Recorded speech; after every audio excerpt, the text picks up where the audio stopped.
Bismillahirrahmanirrahim. Bonjour à tous et bienvenue à ce 17e cours sur l'électricité et le magnétisme. La leçon d'aujourd'hui, c'est le numéro 2 sur l'électromagnétisme. Nous allons voir aujourd'hui la loi de Laplace et les applications sur cette loi, à savoir la balance de coton et l'effet Hall. Et nous terminerons par un exercice corrigé. La loi de Laplace, qui revient à Pierre-Simon de Laplace, qui a vécu entre 1749 et 1827. Cette loi concerne la force électromagnétique exercée par un élément d'un conducteur rectiligne, soit un conducteur de longueur L, que nous voyons ici, placé dans un champ magnétique B, est parcouru par un courant I. Donc d'après ce symbole, le champ magnétique B est perpendiculaire à L et va dans l'écran. Donc ce conducteur, si toutes ces conditions sont réunies, il est soumis à une force de Laplace qu'on va noter par F. Caractéristique de la force de Laplace. Cette force est perpendiculaire au plan formé par le conducteur L et le champ magnétique B. Son centre est déterminé par la règle des trois doigts de la main droite, c'est-à-dire le pouce indiquant cette force, l'index, le conducteur parcouru par l'intensité I, et bien sûr le majeur indique la direction du champ magnétique. Son module ou norme est donné par cette formule F égale BI L sinus alpha. C'est ça la loi de Laplace. F en Newton, B en Tesla, I en ampère, L en mètre et alpha en radian.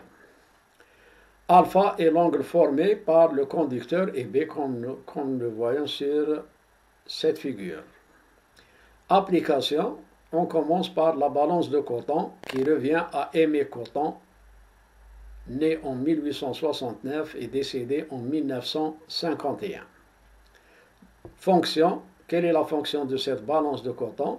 C'est pour déterminer l'intensité du champ d'induction magnétique. La description. Cette balance est constituée de deux bras mobiles autour d'un axe delta. La première section, qui est ici en bleu, est caractérisée par une forme particulière, comme vous le voyez, constituée d'un secteur circulaire isolant S fabriqué en matière plastique, est limité par deux arcs que nous voyons ici, concentrés sur l'axe de rotation delta du levier. S comprend une portion CD rectiligne de longueur petit l horizontale quand la balance est en équilibre. Un fil conducteur sort de haut, suit le secteur circulaire et la portion rectiligne CD, puis revient en haut. Donc une fois qu'on ferme le circuit, donc le courant va passer dans cette partie qui est colorée ici en bleu. L'autre bras du levier porte tout simplement un plateau. La balance est en équilibre quand il ne passe aucun courant électrique. Donc c'est ça la description. Voici la photo réelle de la balance de coton qu'on trouve dans les laboratoires. Fonctionnement. Lorsque un courant I passe dans cette partie-là, du secteur S, plongé dans un champ magnétique B, ici B est sortant, perpendiculaire au conducteur, mais il vient vers vous. Plongé dans un champ donc, magnétique uniforme B, donc constant, perpendiculaire au plan de la figure et dirigé vers l'avant. On remarque que la balance perd son équilibre lorsqu'un courant traverse le fil. Donc une fois qu'on place cette portion-là CD dans un champ magnétique et qu'on ferme le circuit, la balance perd son équilibre. Pour rétablir l'équilibre, il suffit de mettre des masses étalonnées sur le plateau que nous voyons ici à droite. Les deux moments différents de zéro et agissant sur le système sont le moment du poids P des masses et le moment de la force de la place qu'on note ici par FB, à ne pas confondre avec la force de Lorentz.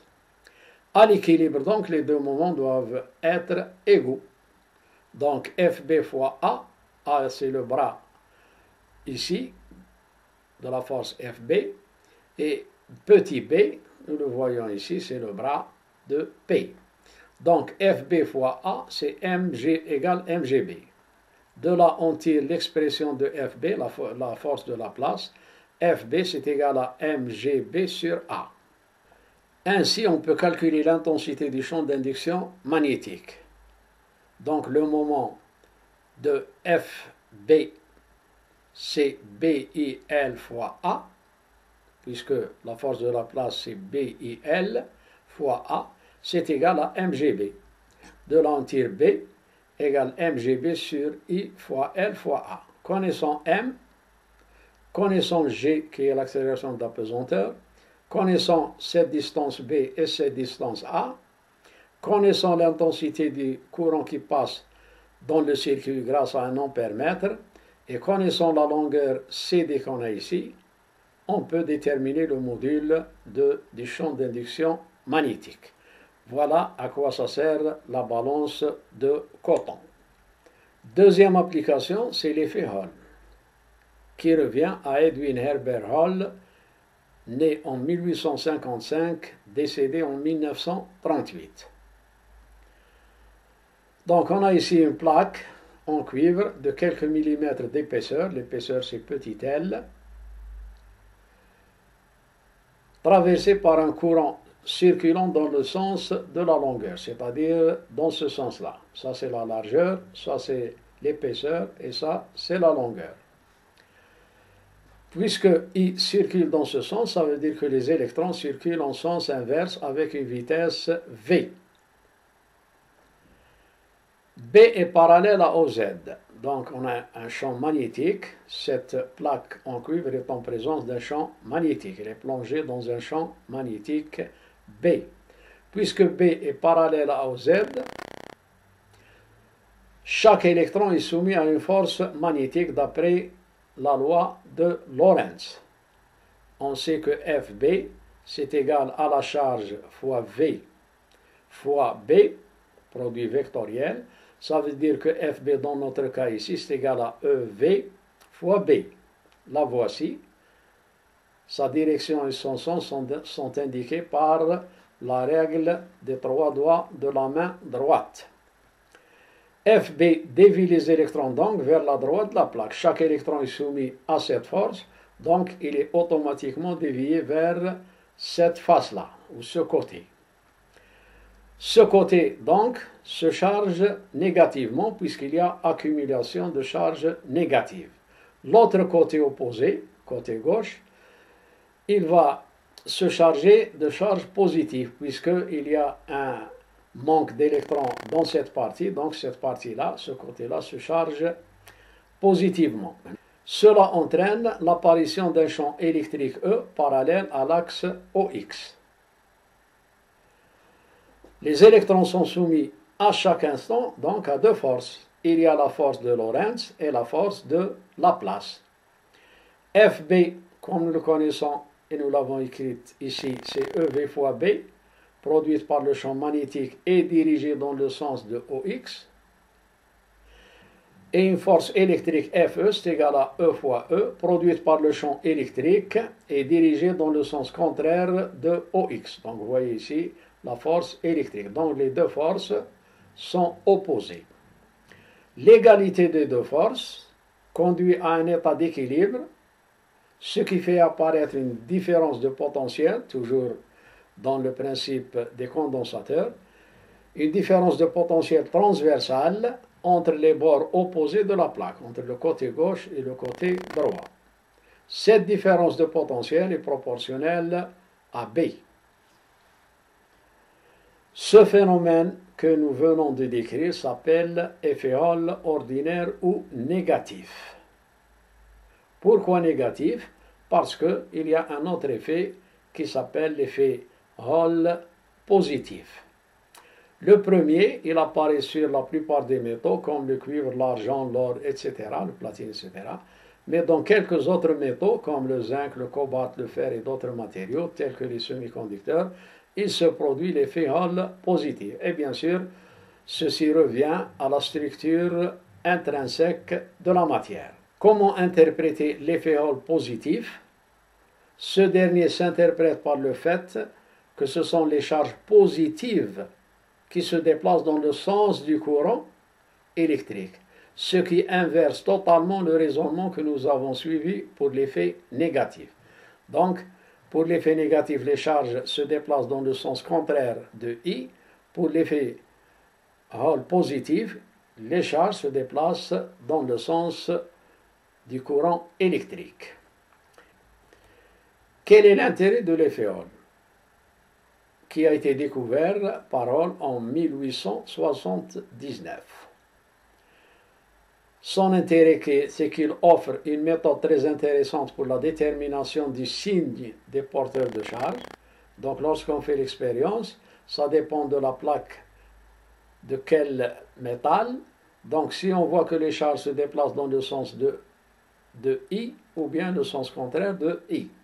Donc l'intérêt de l'effet Hall, il offre une méthode très intéressante pour la détermination du signe des porteurs de charge dans un conducteur donné.